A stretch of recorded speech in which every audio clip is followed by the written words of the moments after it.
तो origin of earth, you know, एक एक करके सबको समझते चलते हैं। ओरिजिन ऑफ अर्थ, तो origin of earth as far as concern, तो this topic involve understanding of monistic and dualistic theory. तो ये टॉपिक पिछली क्लास में मैंने एक पीपीटी में बताया था, लेकिन यहाँ पे मैं उसको सॉल्व करने के लिए प्रॉपर जो भी स्कॉलर्स के कंट्रीब्यूशन है वो सारे मैं कलेक्ट करके यहाँ पे आपके साथ शेयर कर रहा हूँ, so that you need not to search this topic, कहीं सर्च करने की जरूरत नहीं होगी। तो कुल मिला के जब ओरिजिन ऑफ अर्थ की बात होती है, तो origin of earth is still a puzzle for mankind. We are not able to explain the exact procedure behind the formation of the earth. हमने अभी तक उसको बहुत अच्छे तरीके से नहीं समझा है। That is why this is quite problematic. अभी तक इसके बारे में बहुत ज़्यादा क्लियरिटी नहीं बनी है। तो यहाँ पे एक इंट्रोडक्शन इसी पे आएगा, and several scholar attempted to explore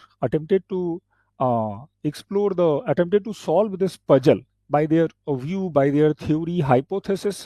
तो इन सारे थ्योरीज को दो ग्रुप में बांटते हैं, monistic theory and dualistic theory.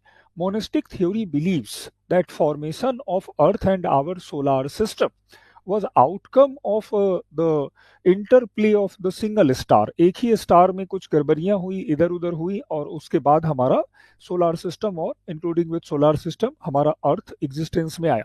Dualistic theory कहता है कि no, our earth and solar system is outcome of the interplay between two और मोर स्टार। इसमें दो या दो से ज्यादा स्टार का रोल रहा, और ओवर द टाइम हमारा सोलर सिस्टम उससे बना है। अब इसमें हमें थ्योरीज को ध्यान में रखने होंगे। सबसे पहले मोनेस्टिक थ्योरी की बात होती है, तो मोनेस्टिक थ्योरी जो हमारा है वो हमारा इनिशियल थ्योरी था, अर्लियर थ्योरी है ये, और सबसे पहले इसी पर हमारे सोलर सिस्टम को डिस्कस किया गया, और very first scholar was can't. तो कांट जो थे वो हमारे पहले स्कॉलर थे जो इस पर मोनेस्टिक थ्योरी लेके आते हैं, और very famous theory of can't was gaseous hypothesis. Can't का ये यहाँ पे एक जो ऑब्जर्वेशन था, उन्होंने कहा कि भाई देखो, बहुत पहले की बात है, पूरा जो यूनिवर्स था उसमें एक बहुत बड़ा नेबुला हुआ करता था। नेबुला मीन्स जो स्कैटर्ड डस्ट पार्टिकल हैं, जो हमारे गैसेस हैं, वो यूनिवर्स में ऐसे ही स्कैटर्ड थे, और वो बहुत ठंडा था, कूल था। बाद में चलकर इसी नेबुला के बीच में कंसंट्रेशन स्टार्ट हो गया, एक्यूमुलेशन ऑफ मटेरियल्स, और कॉलिजन होने से इनमें हीट जनरेट होना स्टार्ट हुआ, और आफ्टर दिस प्रोसेस धीरे धीरे ये गर्म हुआ और ये रोटेट करने लगा। अब रोटेशन के बाद क्या हुआ, तो इसका एक जो बाहर का जो लेयर था वो इससे डिटैच हुआ, और उससे एक प्लानिट बना। इस तरह से 9 जो थे rings were detached from this nebula, primordial nebula. तो यहां से 9 प्लैनेट का फॉर्मेशन होता है as per the can't hypothesis. ठीक है, solar system form from a large rotating cloud of gas and dust, that is nebula, that as nebula cooled contracted began spinning faster, और कुल मिला के यहां से आगे चलकर चीजें बनी। लेकिन यहाँ पे प्रॉब्लम ये हुई कि why only 9 ring were detached from that nebula. इसका कोई क्वेश्चन नहीं था। You know very well our Venus and Uranus revolve around the sun in opposite direction to earth. उल्टा घूमता है वो, किसी का टिल्ट अलग है, किसी का टिल्ट दूसरी तरह से दिखता है। तो ये सारे जो फैक्ट्स थे, उन्होंने कांट की थ्योरीज को चैलेंज किया, and later can't rejected by the scholars. उसके बाद कांट के बाद नेबुला हाइपोथेसिस लाप्लास ने इसी में दिया, और इन्होंने भी यही हाइपोथेसिस दिया कि देखो, earlier it was a nebula. तो नेबुला था, और नेबुला से 9 रिंग डिटैच नहीं हुए, there were only detachment of single ring, एक ही रिंग निकला, और ये जो रिंग निकला यही बाद में कंडेंस हुआ, और कुल मिला के हमारे सोलार सिस्टम इंक्लूडिंग विथ अर्थ का फॉर्मेशन हुआ। तो ये थ्योरी पूछी नहीं जाती है, इसको बस अगर पूरा डिटेल फॉर्मेशन ऑफ अर्थ का, इवोल्यूशन ऑफ अर्थ आ गया, तो in that case you have to write about this nebula and the gaseous hypothesis, otherwise these are irrelevant, these are declared obsolete। तो यहां तक हमारा था मोनेस्टिक थ्योरी, जिसमें नेबुला के जो स्ट्रक्चर है उसमें चेंज होने से हम देख रहे हैं कि हमारा सोलार सिस्टम का फॉर्मेशन हो रहा है। अब आते हैं कि हमारा डुअलिस्टिक थ्योरी क्या था। तो dualistic theory is the theory that believes our solar system and earth is outcome of the interplay between two or more star, दो या ज्यादा स्टार हैं उनके बीच में कोई एक्टिविटीज हुई है, उसी से हमारा ड्यूअलिस्टिक थ्योरी बिलीव करता है और इसी से हमारे सोलार सिस्टम का फॉर्मेशन हुआ है। अब इसमें बहुत सारे स्कॉलर आए। जो सबसे पहला दिख रहा है वो था प्लांटिस्मल हाइपोथेसिस चेम्बरलिन। तो ये जो टीसी चेम्बरलिन थे, इन्होंने कहा कि देखो भाई ऐसा था कि earlier there were the primordial sun. जो सन था प्रोटो सन था, ये प्रोटो सन था यहाँ पे पुराना वाला सन। और सन क्या था, तो सन एक गैसियस ऑब्जेक्ट था और इसके बगल से बिल्कुल पास से एक कॉम्पेनियन स्टार जो था वो इससे निकला। इसके बगल से कॉम्पेनियन स्टार, यहाँ पे कॉम्पेनियन स्टार इसके बगल से निकला। अब जैसे ही कॉम्पेनियन स्टार यहाँ से निकलता है तो like sun and moons gravitational force, इस स्टार ने यहाँ पर बहुत सारा फोर्स एग्जर्ट किया सन के सरफेस पर। तो सन के सरफेस पर जब प्रेशर एग्जर्ट हुआ, उससे बहुत सारे मॉलिक्यूल्स बाहर निकले सन के सरफेस से और बाद में ये स्टार कहीं चला गया, इसका कोई पता ठिकाना नहीं रहा। But what happens with that detached molecule, तो they remain suspended around the sun। अब यही जो suspended particle था, this was called planetesimal by the Chamberlain। अब इसी को चेम्बरलिन ने प्लांटिस्मल कहा। And these were the embryo particle। embryo particle मतलब यही वो बीज थे, यही वो मूल कण थे जिन्होंने दूसरे पार्टिकल्स को अपने साथ गैस मटेरियल को अट्रैक्ट करना शुरू किया। और इसी अट्रैक्शन से हम देखते हैं बाद में चलकर इनका सॉलिडिफिकेशन हुआ और finally this converted into the planet. तो यहाँ planetesimal hypothesis believes that embryo particle और seed of planet was the solid planetesimal. और प्लांटिस्मल जो वर्ड है that is synthesis of two word, that is planet and decimal. तो इसी word से ये आगे आते हैं और पूरे थ्योरीज को एक्सप्लेन करते हैं। तो ये सॉलिड पार्टिकल था जो सन के सरफेस से डिटैच हुआ due to gravitational force of nearby star. तो इस तरह से प्लांटिस्मल थ्योरी आया। बट अगेन हियर कंसर्न, यहाँ भी चैलेंज है कि भाई अगर ऐसा होता तो प्लैनेट्स के बिहेवियर सेम होते, but despite that fact we have अलग अलग हमारे बिहेवियर्स मिल रहे हैं। किसी का रोटेशन अलग है, किसी का रोटेशन वेस्ट टू ईस्ट है, किसी का रोटेशन ईस्ट टू वेस्ट है, किसी का एक्सियल टिल्ट ज्यादा है कम है। तो Chamberlin fail to satisfy all such concern with this theory. आगे चलकर प्लेंटिस्मल थ्योरी को प्लेंटिस्मल थ्योरी को जो है मॉडिफाई करते हैं हमारे James Jeans and Jeffreys, James Jeans and Harold Jeffrey. Tidal hypothesis ये कहता है कि देखो there were a tidal bulge. अब फिर से टाइडल बल्ज आया और टाइडल बल्ज क्या था, तो ये एक तरह का जो था टाइड था, एक तरह का ज्वार था। जब यहाँ पे प्रोटोसन है और प्रोटोसन के पास से एक इंट्रूडर स्टार गुजरा, इंट्रूडर या कॉमन स्टार, इंट्रूडर या companion star, you may use this term for this star.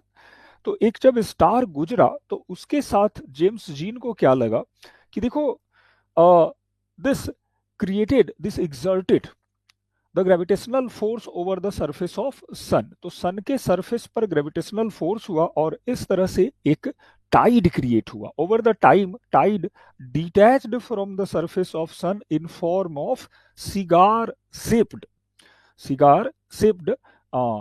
Material, जिसको सिगार शेप्ड उन्होंने नाम ही दिया है। तो ये सिगार शेप्ड जो मटेरियल था वो सन के सरफेस से डिटैच्ड हुआ और यही बाद में इंट्रूडर स्टार तो चला गया, लेकिन ये जो सिगार शेप्ड स्ट्रक्चर था जो मटेरियल सन से डिटैच हुआ था, over the time this cooled and solidified and form 8-9 planet. तो इसी से फिर 9 प्लैनेट का फॉर्मेशन हुआ। और इसका बड़ा अच्छा ये एविडेंस देते हैं कि देखो हमारा जो आउटर प्लैनेट है that is farthest planet of solar system Neptune, तो नेपच्यून भी छोटा है और इधर हमारा जो मरकरी है वो भी छोटा है, और बीच में जो मिलते हैं जैसे जुपिटर है, सैटर्न है, they are larger in their size, तो उनके साइज बड़े हैं। तो ये बिल्कुल वैसा ही था जैसा ये फिलामेंट का शेप था, इसको इन्होंने कहा कि दैट इज फिलामेंट। तो इस तरीके से 9 डिटैच्ड हुए हैं और गैस से ही फॉर्मेशन हुआ है, ना कि सॉलिड कोई प्लांटिस्मल जैसा ऑब्जेक्ट निकला। अब इस बात को लेके फिर से डिस्कोर्स हुआ, डिस्कशन हुआ, ब्रेनस्टॉर्मिंग हुई। Finally scientist community concluded that कि this theory must not be correct, इसे करेक्ट नहीं माना जाएगा। रीजन बीइंग कि why only 9 planet were created out of that filament, क्यों केवल 9 ही बने, सारे के जो ग्रेविटेशनल फोर्स हैं, कैरेक्टरिस्टिक्स हैं, अलग अलग हैं, so that this theory again rejected. इसके बाद आता है बाइनरी हाइपोथेसिस रसेल का। तो ये जो रसेल था, रसेल ने कहा देखो भाई ऐसा हुआ है कि देयर वर 3 स्टार, 2 स्टार तो थे ही नहीं, 3 स्टार थे। सबसे पहला हमारा सन था, प्रोटोसन जिसको कहा गया, और सन के बगल में एक कॉम्पेनियन स्टार हुआ करता था, कुछ ऐसे कॉम्पेनियन स्टार इसका साथ में उसी के आसपास रिवॉल्व कर रहा था। इस कॉम्पेनियन स्टार के साथ में एक नया स्टार, इंट्रूडर स्टार आ गया, तीसरा स्टार आ गया। अब इन्होंने जेम्स जीन के गैसियस हाइपोथेसिस के साथ आगे सोचना शुरू किया, और ये कहते हैं कि देखो जो टाइड का फॉर्मेशन हुआ था it was on companion star, इस पर हुआ था टाइड का फॉर्मेशन, और जो मटेरियल है वो यहां से डिटैच हुए थे, नॉट फ्रॉम द सन। बाद में दोनों स्टार कहाँ चले गए we don't know about that, वो दोनों अपने अपने पाथ पर आगे चलते रहे। अब यहां से क्या हुआ, तो यही जो मटेरियल्स था over the time solidified and took form of planet, तो यही प्लैनेट का फॉर्मेशन करता है, और इस तरह से इनका थ्योरी भी सामने आया। बाद में चलकर इसको भी रिजेक्ट किया गया। हालांकि इसमें एक मेरिट ये है कि we know the nature of sun is fairly different from the nature of the planets. Planets like our terrestrial planet are solid, even our gaseous planet are gaseous, Jovian planet are gaseous, even sun का जो surface है वहाँ पे hydrogen helium ज़्यादा है, लेकिन अर्थ पे हम देखें तो सिलिकॉन वगैरह हैं। तो कुल मिला के जो मटेरियल के डिफरेंसेस हैं उसको ये जस्टिफाई कर रहा था, लेकिन प्रॉब्लम यही आ रही थी कि इससे कहीं ना कहीं जो और भी यूनिवर्स और सोलार सिस्टम की इंट्रिकेसीज हैं उनको ये क्लियर नहीं कर पा रहा था, तो बाद में इसको भी रिजेक्ट किया गया। अब आता है नोवा हाइपोथेसिस, होयल एंड लिटिलटन। अब देखो ये होयल कौन था, तो ही वॉज द एस्ट्रोनॉमर, एक्सपर्ट अपने आप को ये मानता था, और यही वो आदमी था जिसने एक बार जब जॉर्ज लेमेंत्रे ने एक आइडिया प्रपोज किया कि our universe is outcome of the explosion of a tiny particle that was singularity, तो इसी ने मजाक में उसको कहा था कि अच्छा बिग बैंग हुआ था। तो big bang term was coined by this person Hoyle. Hoyle कहता है कि देखो हुआ तो बिल्कुल कुछ ऐसा ही है कि कहीं ना कहीं कुछ यूनिवर्स में गड़बड़ हुआ है। इसका बड़ा अच्छा ऑब्जर्वेशन है कि देखो सन के पास में एक और स्टार हुआ करता था, और ये जो स्टार कॉम्पेनियन स्टार था ये बाद में बूढ़ा हो गया और ये एक्सप्लॉइड कर गया, पूरी तरह से फट गया। जो फटा तो इससे मटेरियल पूरे यूनिवर्स में सन के अराउंड खासकर स्कैटर्ड हो गए, डिस्पर्स हो गए, और वही मटेरियल धीरे धीरे जो था वो एक्यूमुलेट होना स्टार्ट करता है, और finally our solar system including with earth came into existence. तो ये था। इसके बाद इसकी जो थ्योरी है वो काफी हद तक सही भी है, क्योंकि ऐसा कुछ जरूर हुआ होगा तभी इतने सारे मटेरियल्स दिखाई पड़ते हैं। लास्ट में एक और साइंटिस्ट आया, ये था रशियन साइंटिस्ट ऑट्टो स्किमिड। ऑट्टो स्किमिड कहता है कि पूरे यूनिवर्स में बहुत सारे इंटरस्टेलर डस्ट और क्लाउड मिलते हैं, तो सन के आसपास भी बहुत पूरा एरिया इसी डस्ट और क्लाउड से भरा हुआ है, और इसमें जो बड़ा पार्टिकल है उसी पार्टिकल के अराउंड जो छोटे छोटे पार्टिकल्स थे दे स्टार्टेड सॉलिडिफाइंग, एक्यूमुलेटिंग, और जो सबके एक साथ जुड़ने से accumulation of such particle turns the tiny particle into the full-fledged planet। तो इसका भी कंसिडरेशन ठीक रहा। ओवरऑल हमारे पास जो फाइनल कंक्लूजन आता है कि still our formation of earth and solar system is kind of puzzle, we are not able to solve this things. हालांकि जो प्रोटोप्लानेट हाइपोथेसिस है, मतलब पहले जो प्लानेट रहा होगा, और कुल मिला के जो एक्सप्लोजन हुआ है, nova hypothesis, interstellar dust hypothesis, planetesimal hypothesis, तो डुअलिस्टिक थ्योरी जो माने जाते हैं, दीज आर कंसिडर्ड एप्रोप्रिएट। तो इन पर थोड़ा बहुत एक्सेप्टेंस है, but the fact is that we are unknown about still formation of earth. कुल मिला के अर्थ की आयु 4.6 बिलियन ईयर अगो है, and still it is kind of puzzle. तो ये पूरी बातें हमें डायग्राम के साथ रखनी है, और ये जो थ्योरी था, इस पर डुअलिस्टिक पे ओडिशा पीसीएस ने पहले भी क्वेश्चन पूछ रखा है, तो यू सेल प्रिपेयर दिस। यहाँ पे कंटेंट है, इतना ही ध्यान रखो, तो you will be able to write. थोड़ा प्रॉस कॉन्स बताना है, नाम बताने हैं, और उससे हो जाएगा। अगेन नेक्स्ट है physical condition of earth interior.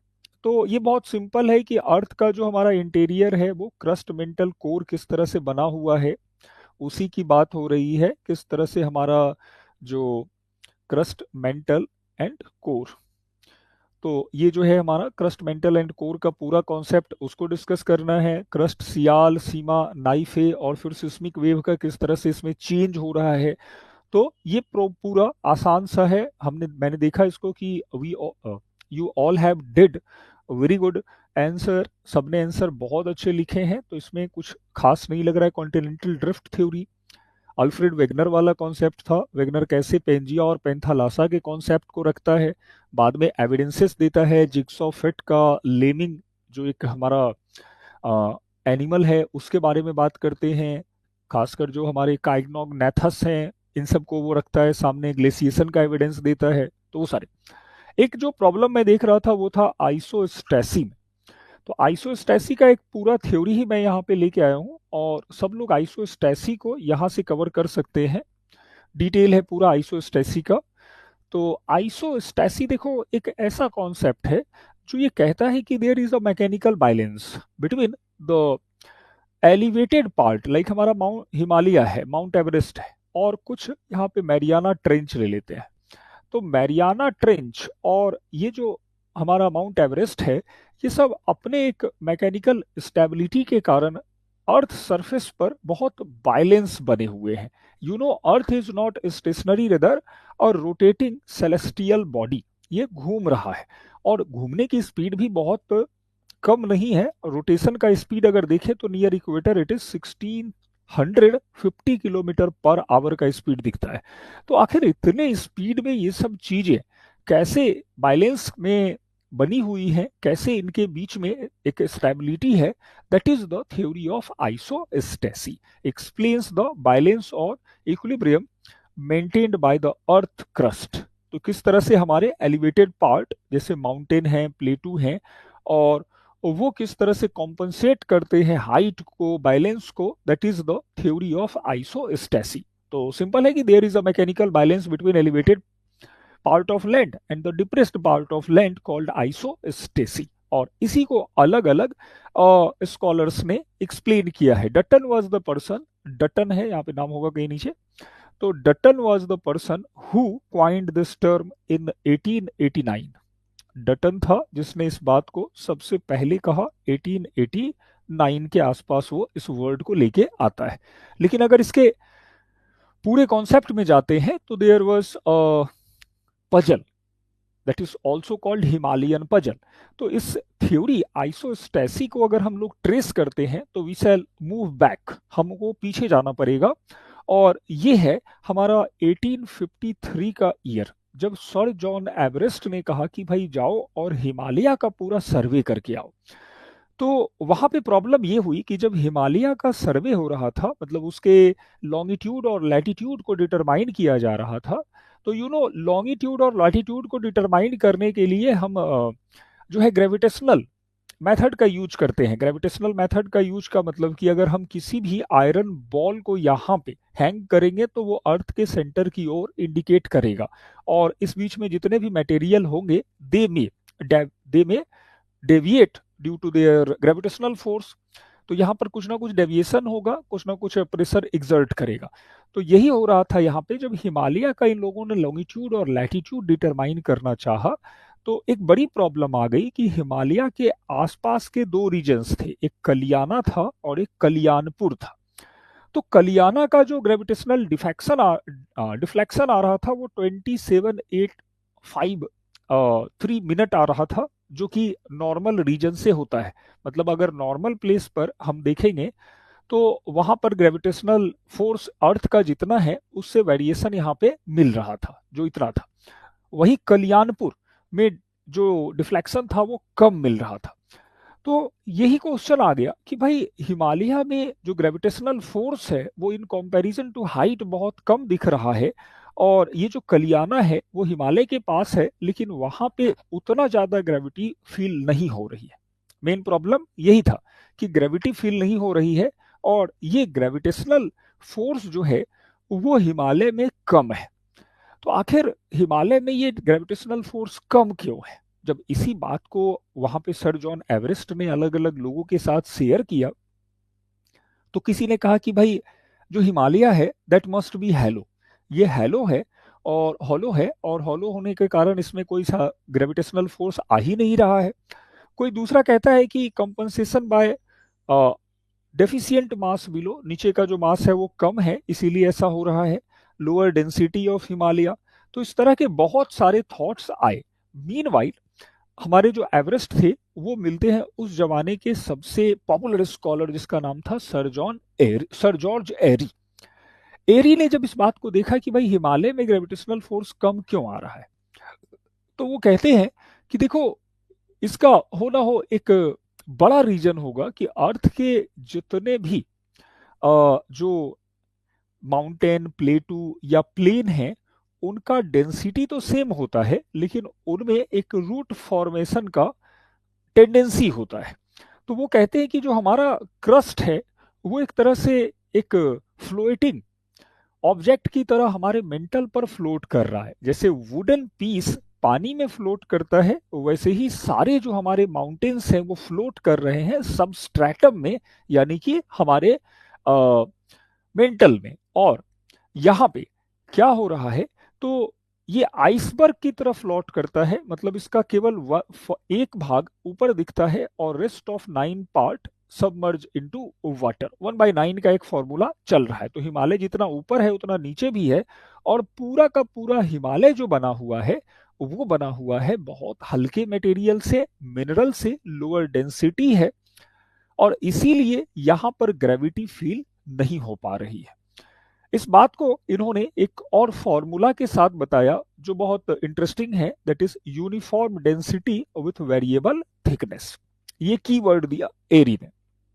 एरी कहता है कि अगर वो बहुत ऊंचा है तो उसकी डेंसिटी कम होगी 2.75, अगर वो बहुत इससे कम ऊंचा है तो उसकी डेंसिटी ज्यादा होगी 3 के आसपास होगी, अगर वो फ्लैट है तो उसकी डेंसिटी और ज्यादा होगी।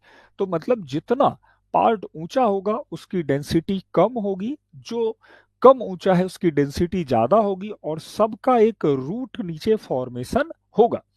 तो हिमालय के आसपास लो ग्रेविटेशनल फोर्स को इन्होंने कुछ इस तरीके से समझाया कि हिमालय का फॉर्मेशन बहुत लाइट मटेरियल से हुआ है, that is why here no such gravitational force is visible. ये पूरी बात इन्होंने कहा और साथ में एक्सपेरिमेंट करके भी बताया आयरन रॉड के लेंथ वगैरह के साथ में। लेकिन इनकी थ्योरी को बाद में चैलेंज किया गया कि भाई अगर ऐसा होता तो हिमालय का जो पूरा एलिवेशन एवरेस्ट का देखते हैं दैट इज 8,848 मीटर, ये तो हमारा एवरेस्ट का ऊंचाई है। अगर इसको 9 से मल्टीप्लाई करें तो we would have this type of root of Himalaya. अगर इतना नीचे जाएंगे तो there must be a very high temperature, क्योंकि नीचे टेम्परेचर बहुत ज्यादा है और ये मेल्ट हो जाएगा। तो theory must not consider correct. तो दिस वाज रिजेक्टेड लेटर, क्योंकि इतना नीचे तो होता ही नहीं है।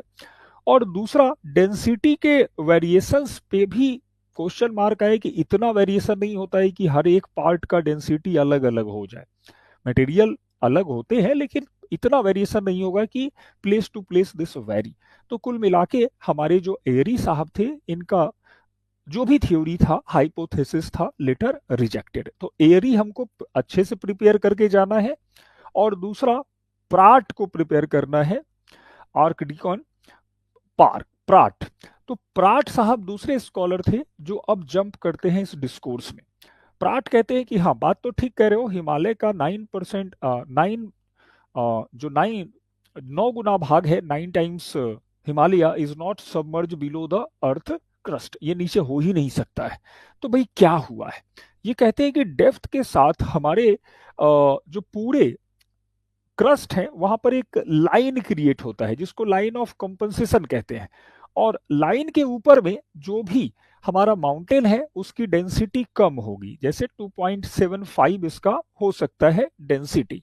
जो इससे कम ऊंचा है इसका डेंसिटी ज्यादा होगा, इसके मिनरल्स हैवी होंगे। और ये जो डिफरेंस है वो एक लेयर पे जाके पूरा बैलेंस हो जाएगा, और इसके नीचे का जो अर्थ है वहां पर यूनिफॉर्म डेंसिटी दिखाई पड़ेगी। तो इनका जो एक कंसर्न था वो था inverse relationship between height and density, means greater the height lower the density of the material. तो पहला तो ये बात ये सामने रखते हैं। दूसरा कहते हैं लेवल ऑफ कॉम्पनसेशन, कि अर्थ के नीचे जाने पर, क्रस्ट के नीचे जाने पर, लगभग 100-200 किलोमीटर नीचे जाने पर एक ऐसा जोन आता है जहां पर ऊपर के सारे डिफरेंसेस खत्म हो जाते हैं, and that is the level of compensation. और इसके बाद मिलता है डेंसिटी बिल्कुल सेम। और इस पर इन्होंने जो एक बहुत अच्छा इनका जो कीवर्ड रहा, uniform depth with varying density, मतलब कोई भी ऑब्जेक्ट हो उसका डेप्थ यूनिफॉर्म होगा, हालांकि उसके डेंसिटी वेरी कर सकते हैं। तो this was the observation hypothesis of Pratt. अब लॉ ऑफ कॉम्पनसेशन और law of floating, law of floating को इन्होंने साफ रिजेक्ट कर दिया कि ऐसा कुछ नहीं है, जो भी चीजें हैं वो कॉम्पनसेशन वाला जो हमारा एक लेयर है, जो एक लाइन है वहां तक रहता है, बाकी चीजें खत्म हो जाती हैं।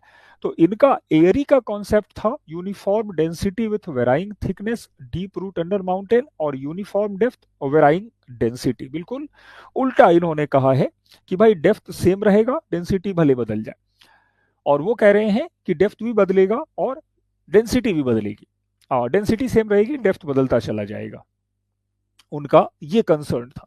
तो अब इस बात को देखते हुए प्राट साहब और एरी साहब के बाद दूसरे आते हैं, इनका नाम है हमारा, ये एरी का है कि यूनिफॉर्म हमारा डेंसिटी होगा, लेकिन हाइट के साथ उसके जो डेप्थ है वो बदलेंगे। ये कह रहे हैं कि नहीं, हाइट के साथ डेप्थ नहीं बदलेगा, कॉम्पनसेशन होता चला जाएगा। अब इसी बात को थोड़ा सा मॉडिफाई करता है हमारा हैफोर्ड एंड बोवी। तो इसको हाईलाइट बस कर सकते हैं, इस पे बहुत डिटेल नहीं आने वाले हैं। ये कहता है कि देखो, लाइन जैसा कोई कॉन्सेप्ट नहीं होता है, बल्कि यहां पर क्या है, तो लगभग 100 किलोमीटर, हाँ, लाइन जो है इसमें पहले तो ये आता है कि ये प्राट की बात को मानता है और 100 किलोमीटर डेप्थ के पास ये लाइन को खोजता है। तो इसका एक बहुत बड़ा कंसर्न यही था कि ये मिलता है, लेकिन वो 100 किलोमीटर के बाद मिलता है। आगे चलकर जॉली आता है, और जॉली कहता है कि देखो, बात तो सही कह रहे हो कि 100 किलोमीटर के बाद कुछ है जहां पे डेंसिटी डिफरेंशिएशन खत्म होता है, लेकिन वो लाइन नहीं है। वो क्या है, तो एक जोन है जो 16 किलोमीटर मोटा है।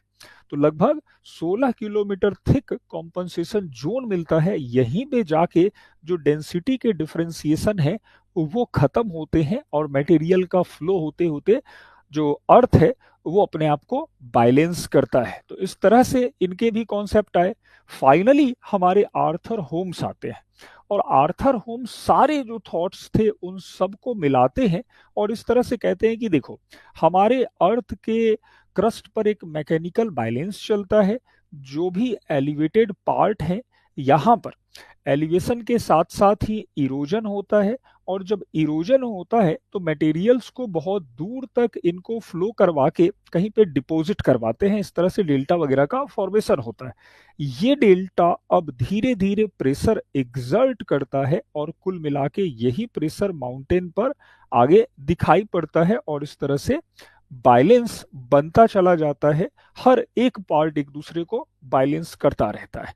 तो इस तरह का इनका एक मैकेनिकल बैलेंस का अप्रोच था होम्स का, और इसके बेस पे कहते हैं कि isostasy is not a static concept rather dynamic concept. तो ये पूरी बात यहाँ तक चली। कुल मिला के ये कॉन्सेप्ट एक्सेप्टेड है कि आइसोस्टैसी कुछ तो होती है, मैकेनिकल बैलेंस होता है। अब वो बैलेंस कैसे होता है, we still unknown about that, इसके बारे में बहुत जानकारियां अभी तक नहीं मिली है। ये एक चैलेंज बना हुआ है। कुल मिला के ये सारे पॉइंट्स आपको लिखने हैं। एक का है uniform density with varying depth, और दूसरे का है varying depth with uniform density. ये एरी और प्राट पे ज्यादा क्वेश्चन आएंगे, तो इनको प्रिपेयर करके चलना है। कंटेंट बहुत सारा है, एक बार उसको देख लेना है। अब आओ, इसके बाद जो इंटरेस्टिंग, प्लेट टेक्टोनिक में कोई दिक्कत नहीं आनी चाहिए। प्लेट टेक्टोनिक जो हम देख रहे हैं कि earth crust consist of several plates, और प्लेटों के बीच में 3 तरह के मार्जिन बनते हैं, कंस्ट्रक्टिव, डिस्ट्रक्टिव और ट्रांसकरेंट, और इसी से सारा, और कंजर्वेटिव इसी से सारा हो रहा है। माउंटेन बिल्डिंग दिक्कत नहीं आनी चाहिए। वॉल्केनिज्म पे बहुत डिस्कस हुआ है, अर्थक्वेक पे, वीदरिंग इरोजन आसान टॉपिक है। जियोमॉर्फिक साइकिल, यहाँ पे मैंने कुछ प्रॉब्लम्स देखे, तो एक दो क्वेश्चन हम लोग जियोमॉर्फिक साइकिल से करेंगे। डेविस और पेंक का जो खासकर रहा उसको समझना जरूरी है, क्योंकि these are most expected question,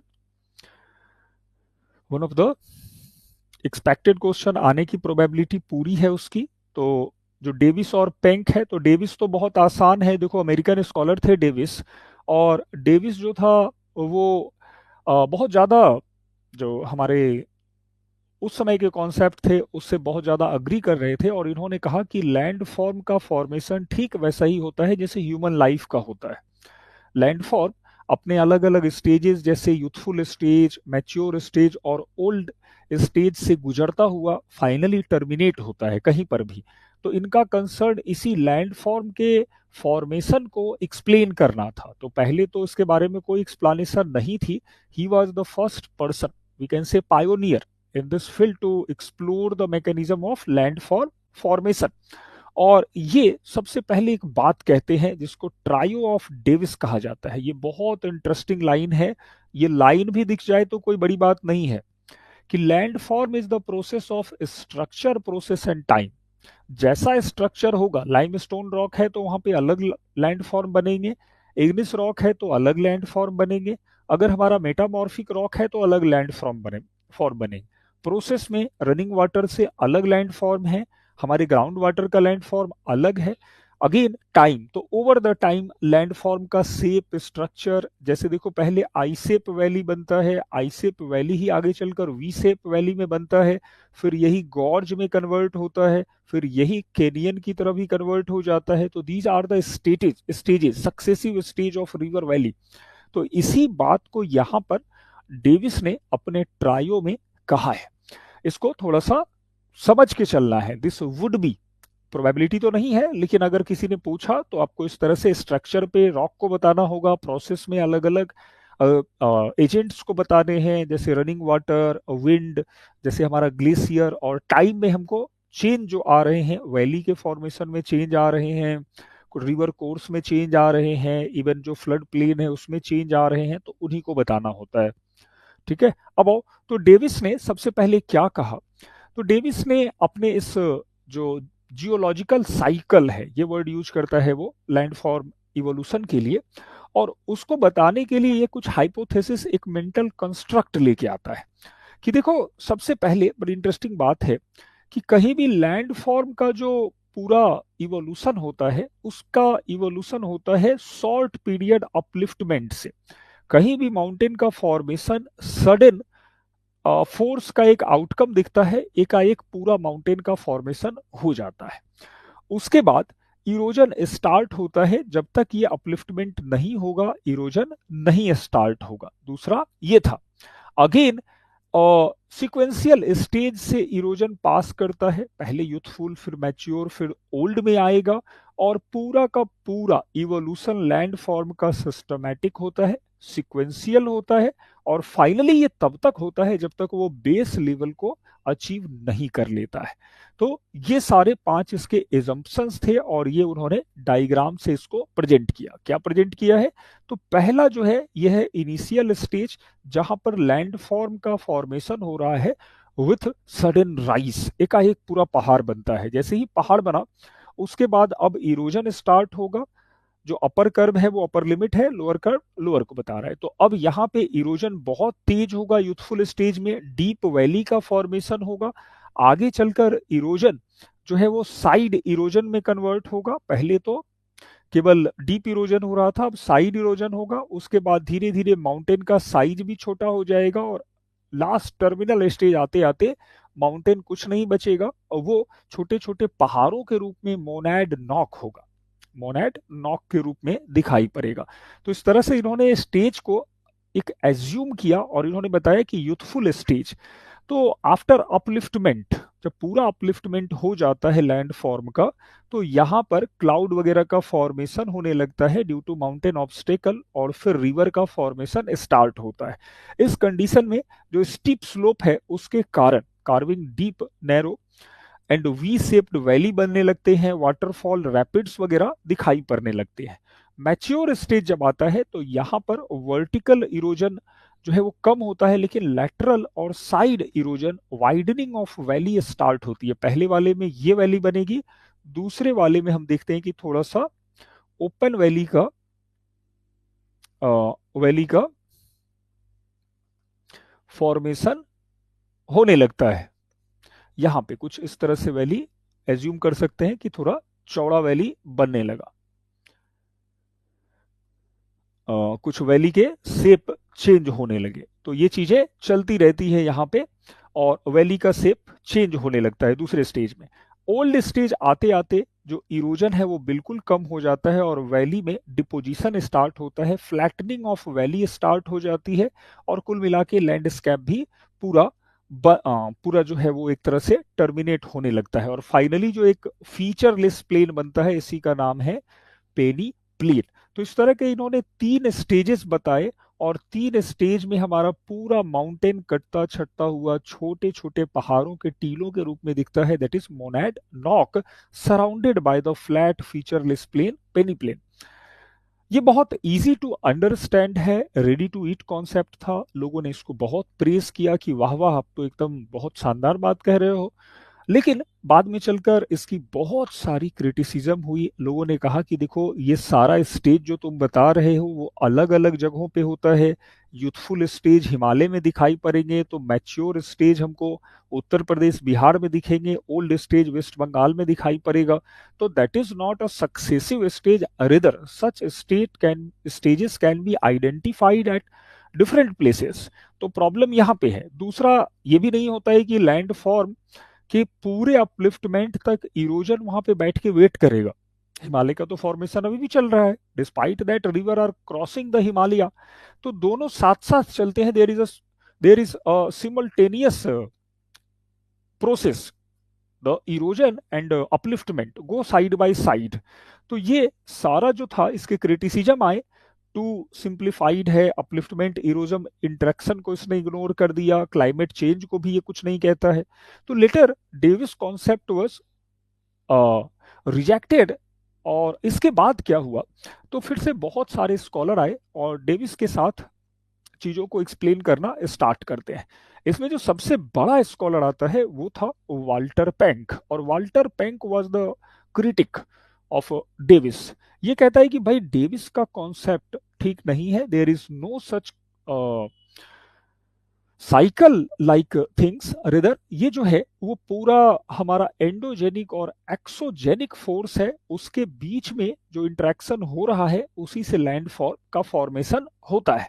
और सबसे पहले ये एक एजम्पशन दूसरा लेके आया कि देखो geomorphic forms are result of interplay between upliftment and erosion, like endogenic and exogenic forces है, और upliftment and erosion go side by side simultaneously, both carry on।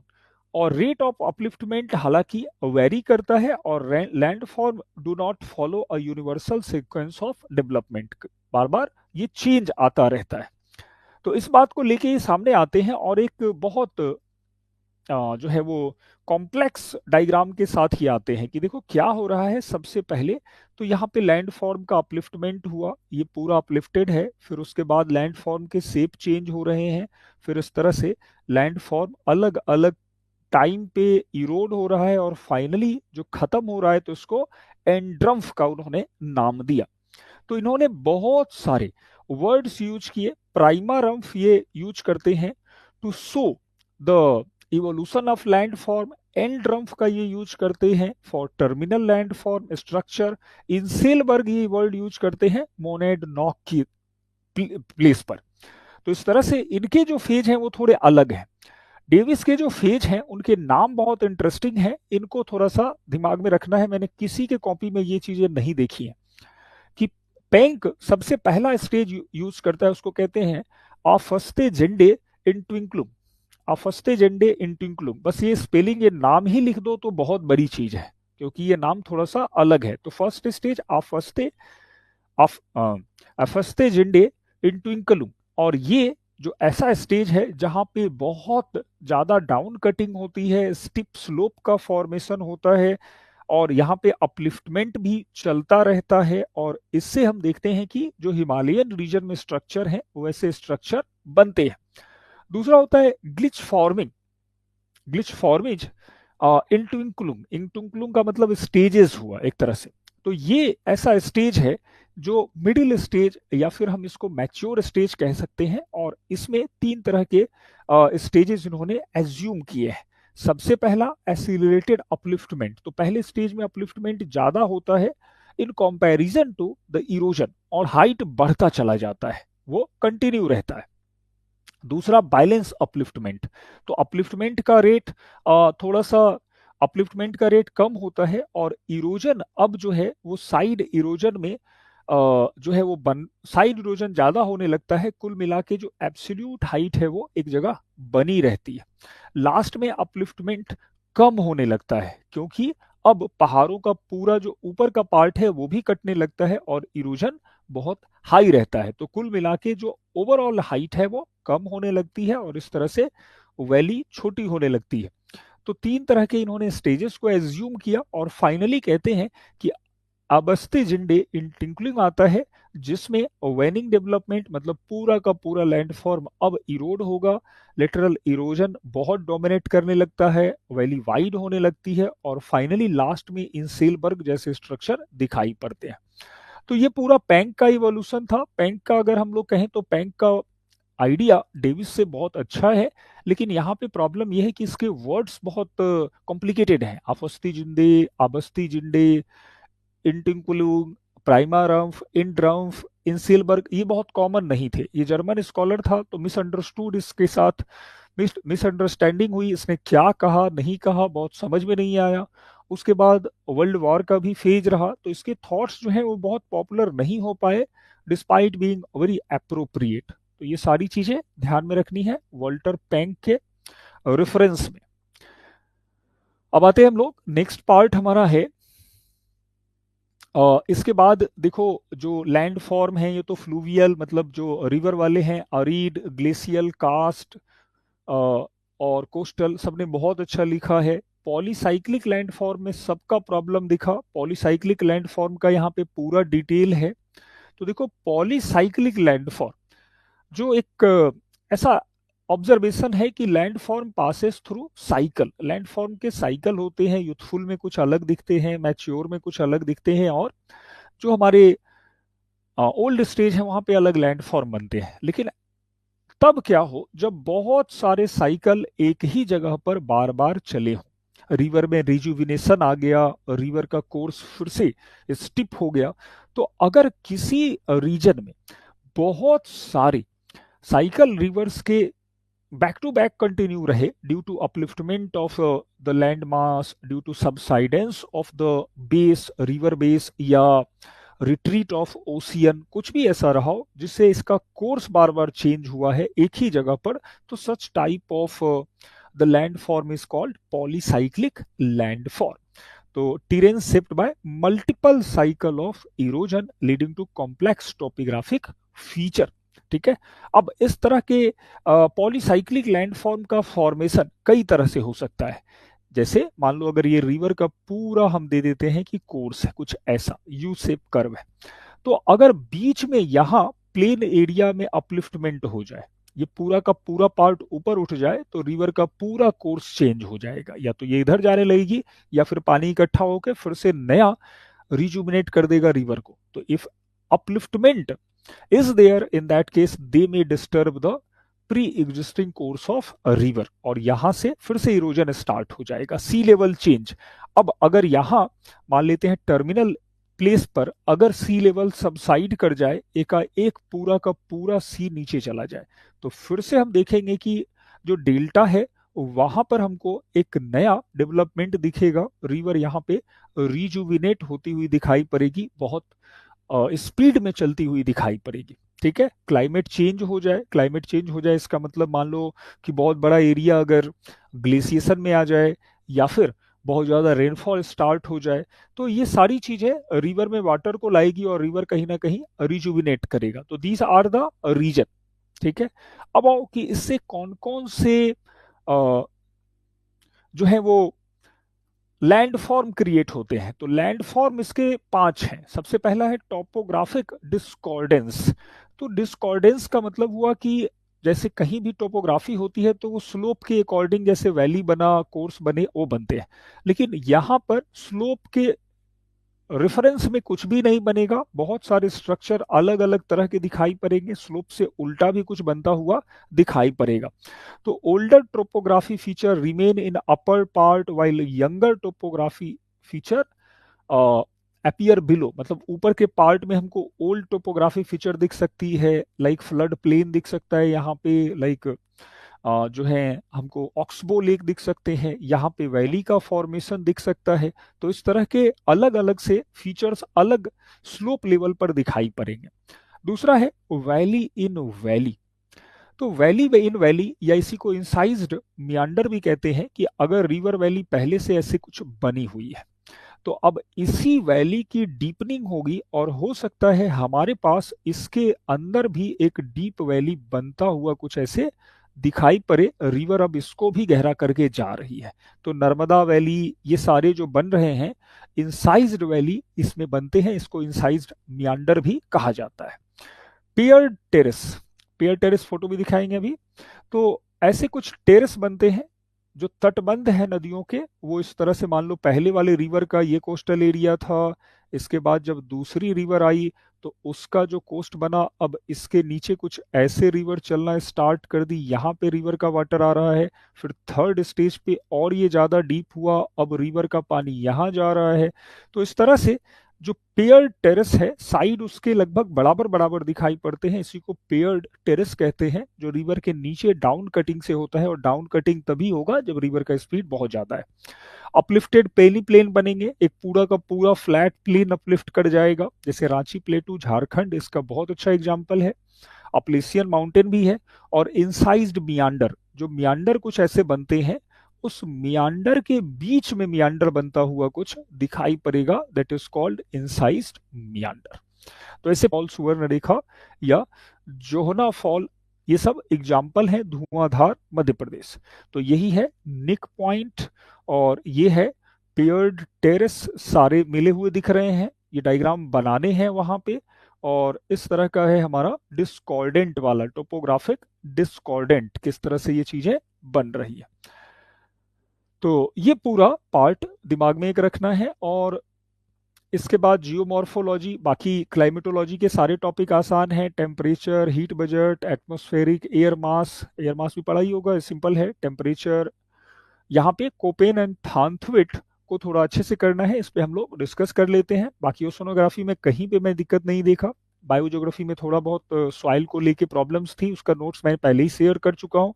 और इधर जितने पार्ट्स थे उस पर बहुत डिटेल रखा है, थोड़ा कोपेन और थानथविट को देख लें, उसके बाद इसको हम लोग फाइनली रैप अप करेंगे क्लास को।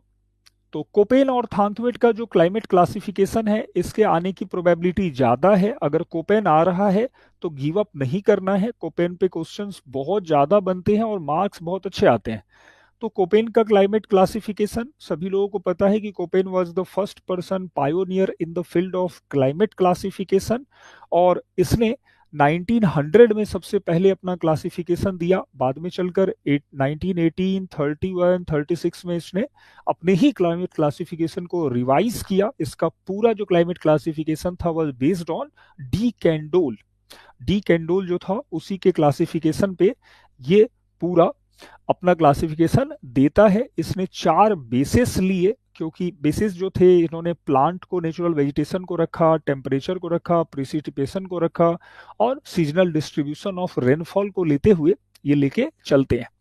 अब ये पूरा क्लाइमेट क्लासिफिकेशन जो करते हैं उसमें वो कैपिटल लेटर यूज करते हैं। सबसे पहले एक क्लाइमेट को वो रखते हैं near in between the we can say 20 to 20 degree north के और साउथ के बीच के एरिया को ए क्लाइमेट या ट्रॉपिकल क्लाइमेट कहा।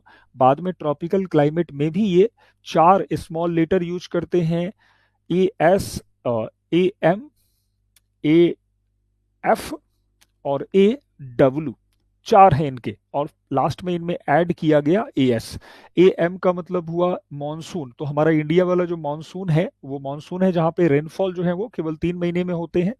ए एम वाला इसके फीचर्स हैं। ए एफ में फुल रेन है, जो इक्वेटोरियल रीजन है वहां पे ड्राई सीजन होता ही नहीं है, यूनिफॉर्म प्रिसिपिटेशन दिखता है। और ए डब्ल्यू विंटर ड्राई होते हैं, इधर जो ब्राजील वगैरह के पार्ट हैं तो यहाँ पर विंटर ड्राई सीजन है और रेनफॉल ज़्यादा है, टेम्परेचर भी ज़्यादा रहता है। फिर उसके बाद बी क्लाइमेट, फिर सी डी ई, ये तो आसान है, इसको हम लोग कर सकते हैं। जो हमारा थानथवेट वाला है कोपेन का, थानथवेट वाला थोड़ा टेक्निकल है। थानथवेट इसके बाद आया और थानथवेट के क्लासिफिकेशन में 2 क्लासिफिकेशन है, एक तो 1931 का है और एक 1948 का है। जो 31 का क्लासिफिकेशन है वो थोड़ा आसान है, क्योंकि उसमें केवल 4 ही चीज़ों पे डिस्कस करना है और इसमें डेटा कम है। तो यहाँ पे मैंने उसका डिटेल दे रखा है। जो 31 का क्लासिफिकेशन है थानथवेट का, उसमें उन्होंने वेजिटेशन को बेस बनाया है कि natural vegetation is the best indicator of climate, और इसी में प्रिसिपिटेशन और टेम्परेचर दोनों वेजिटेशन से पता चल जाता है। उसके बाद दूसरा इंडिकेटर उन्होंने लिया था, इसका नाम था प्रिसिपिटेशन इफेक्टिवनेस, पीई रेशियो, और पीई रेशियो फाइंड आउट करने के लिए उन्होंने रेनफॉल और टेम्परेचर के साथ एक फॉर्मूला दिया। ये फॉर्मूला आप लिख सकते हो एग्जाम में, ठीक है, मंथली रेनफॉल और टेम्परेचर। और एक इसके बेस पे और एक और लिया उन्होंने ह्यूमिडिटी और वेजिटेशन। तो जहां पे ह्यूमिडिटी का लेवल जो है उसके अकॉर्डिंग वहां पे वेजिटेशन मिलता है। अगर वेजिटेशन जो ह्यूमिडिटी कम होगी तो वो एरिड हो जाएगा, जहां पे ह्यूमिडिटी का ये रेंज आएगा वो सेमी एरिड, ये पूरा का पूरा ही रटना पड़ेगा, ठीक है। और फिर इसको भी डिवाइड किया गया। तो 31 का क्लासिफिकेशन इनका थोड़ा सा इजी था इन कंपैरिजन टू 48। अब 48 में जब ये क्लासिफिकेशन देते हैं तो अब ये थोड़ा ज्यादा टेक्निकल हो गए, साइंटिफिक हो जाते हैं, और ये अब लेके आते हैं पीई रेशियो, पोटेंशियल इवेपोरेशन। अब पोटेंशियल इवेपोरेशन बताता है कि कितना ज्यादा एटमॉस्फेयर में हमारा वाटर वेपर जा रहा है through the means of evaporation and transpiration. इसी बात को total amount of moisture transferred from surface through evaporation and transpiration, और उसी के बेस पर फिर ये चीजों को क्लासिफाई करते हैं। इस 48 वाले में वो पहला जो यूज करते हैं वो है मॉइस्चर इंडेक्स। मॉइस्चर इंडेक्स के लिए फॉर्मूला देते हैं, ये है IM10S60DPE, याद हो जाए तो ठीक है, अदरवाइज 48 का बस बेसिक बेसिक चीजें लिखना है, उसमें डिटेल नहीं करना है। ये बहुत टेक्निकल है, इसको याद करना मतलब बाकी चीजें भूल जाएंगे और इसकी प्रोबेबिलिटी भी कम ही होती है। बहुत टेक्निकल है, इसमें खाली फॉर्मूला ये यूज करते हैं। थर्मल इफिशियंसी इंडेक्स यूज करते हैं पोटेंशियल इवेपोरेशन के साथ, फिर अरिड ह्यूमिड इंडिसेस को लेते हैं। तो एक बार इसको देखिए, अगर ये याद हो जाए तो ठीक है, नहीं तो 31 का आसानी से याद हो जाता है। और 31 का याद करने के बाद इसके जो कीवर्ड्स हैं उसको थोड़ा थोड़ा बता देना है, और फाइनली इसके प्रॉस एंड कॉन्स पे डिस्कस करते हुए निकल जाना है। प्रॉस एंड कॉन्स का यही है कि इनका प्रॉस ये है कि 31 वाला सिंपल है, लेकिन 41 वाला बहुत कॉम्प्लिकेटेड है, साइंटिफिक डेटा यूज करते हैं, इसीलिए ये जो हमारे जियोग्राफर हैं उनके लिए इनको यूज करना मुश्किल होगा।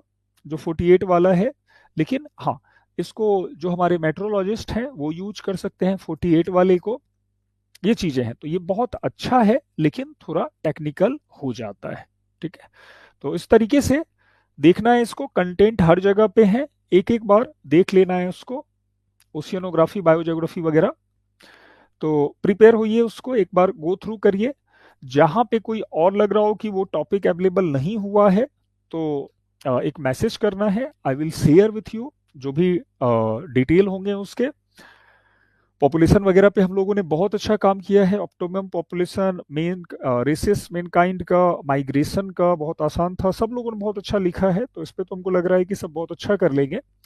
सेटलमेंट पे भी, सेटलमेंट पे टाइप और पैटर्न मैंने एक दो क्वेश्चन देखा जहाँ पे पैटर्न अच्छे से नहीं बताए गए हैं, आपको हेडिंग्स लेने पड़ेंगे टाइप के लिए। तो टाइप में जो हमारा न्यूक्लियस है, सेमी न्यूक्लियस है, और जो हैमलेट पैटर्न है वो तो बताना ही है। पैटर्न में आपको star pattern, T pattern, circular pattern, ये सब रखने हैं। हायरार्की ऑफ अर्बन सेटलमेंट, तो रैंक साइज रूल वगैरह इसमें आ जाएंगे, प्राइमेट सिटी का। ठीक है, और रीजनल प्लानिंग रीजन्स वाले थे। तो ह्यूमन ज्योग्राफी भी है, रोस्टोव का मॉडल वगैरह है इसमें, जो हम लोग देख रहे थे कि ट्रेडिशनल सोसाइटी है, उसके बाद प्री टेक ऑफ स्टेज। तो ये सारे स्टेजेस हैं कुल मिला के। एक बार रिवाइज करो, अभी 5-6 दिन है, और लगभग सारी चीजें हम लोगों ने कवर कर ली हैं। तो I am hoping you all will perform very well in your examination, in your test. अच्छे से डायग्राम देना है, इंडिया के मैप्स बनाने हैं। मैप मैप में, इंडिया के मैप में एक पॉइंट और मैं कहूंगा कि ये छोटा वाला मैप ज्यादा यूज करें, अगर जरूरत ना हो। जैसे अगर हिमालयन पार्ट को नहीं बताना है तो हिमालयन पार्ट को बनाने में टाइम वेस्ट नहीं करना है, ऊपर वाला। अगर मान लो खाली हिमालयन पार्ट पे डिस्कस करना हो, जैसे इस पे अगर कुछ काम करना हो, तो थोड़ा सा इसी को कुछ ऐसे करके बना के काम चला लेना है। तो सेक्टोरल मैप पे ज्यादा काम करें। वर्ल्ड मैप में भी जैसे हमें अगर मान लो कहीं माउंटेन को दिखाना है, तो you shall try to draw this way. Map of South America कुछ आसान बनाना हो जाता है, अफ्रीका का मैप बनाना बहुत आसान है, तो अफ्रीका का मैप दिखा दो, ऑस्ट्रेलिया का मैप दिखा दो। कुल मिला के सेक्टोरल मैप को ज्यादा पकड़ के चलना है। वर्ल्ड मैप बनाएंगे तो वो बनाने में टाइम भी लगेगा, और आउटपुट उतना ही आ रहा है। तो कोशिश करें सेक्टोरल मैप को लें, और ज्यादा से ज्यादा क्वेश्चन के साथ चले, अपने थॉट्स को साइड में रखते हुए काम करने की जरूरत रहेगी यहाँ पे।